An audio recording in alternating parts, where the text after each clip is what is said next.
നമസ്കാരം. ഹെലികോപ്റ്റർ അപകടത്തിൽ Iran president Ebrahim Raisi കൊല്ലപ്പെട്ടിരിക്കുന്നു എന്ന് സ്ഥിരീകരിച്ചിരിക്കുകയാണ് ഇപ്പോൾ ഇറാൻ മാധ്യമങ്ങൾ.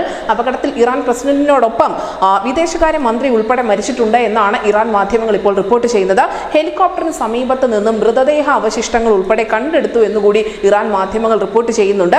ചില മൃതദേഹങ്ങൾ പൂർണ്ണമായും കത്തിക്കരിഞ്ഞ നിലയിലാണ് എന്നും തിരിച്ചറിയാൻ കഴിയുന്നില്ല എന്നുമാണ് രക്ഷാപ്രവർത്തകർ നൽകിയിരിക്കുന്ന റിപ്പോർട്ട്. തകർന്ന ഹെലികോപ്റ്ററിനരികിൽ നിന്നും രക്ഷാപ്രവർത്തകർ എത്തി നടത്തിയ പരിശോധനയിലാണ് മൃതദേഹങ്ങൾ കണ്ടെത്തി എന്നുള്ള വിവരം പുറം ലോകം അറിയുന്നത്. തകർന്ന ഹെലികോപ്റ്ററിന്റെ ചിത്രങ്ങൾ ഉൾപ്പെടെ ഇപ്പോൾ പുറത്തു വരുന്നുണ്ട്.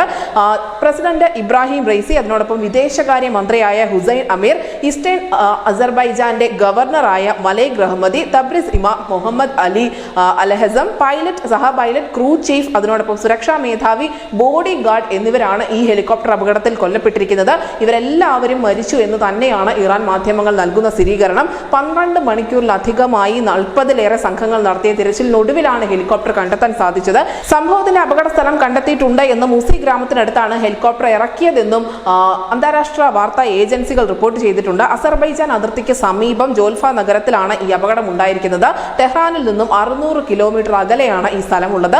മോശം കാലാവസ്ഥയെ തുടർന്ന് ഹെലികോപ്റ്റർ തിരിച്ചിറക്കിയതാണ് എന്നാണ് ഇറാൻ വാർത്താ ഏജൻസി വിശദീകരിക്കുന്നത്.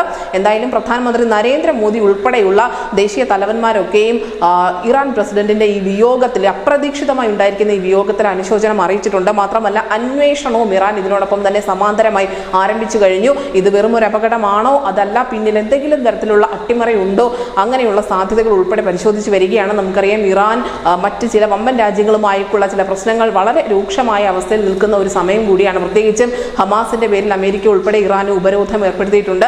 ഏറ്റവും ഒടുവിലായി ഇറാൻ വലിയൊരു കരാർ ഒപ്പിട്ടത് ഇന്ത്യയുമായാണ്. ഇതിനൊക്കെ ഒടുവിലാണ് അപ്രതീക്ഷിതമായി ലോകത്തെ തന്നെ നടുക്കിക്കൊണ്ട് ഇറാൻ പ്രസിഡന്റിന്റെ ഈ കൊലപാതക വിവരം പുറത്തറിയുന്നത്. News desk Malayalam.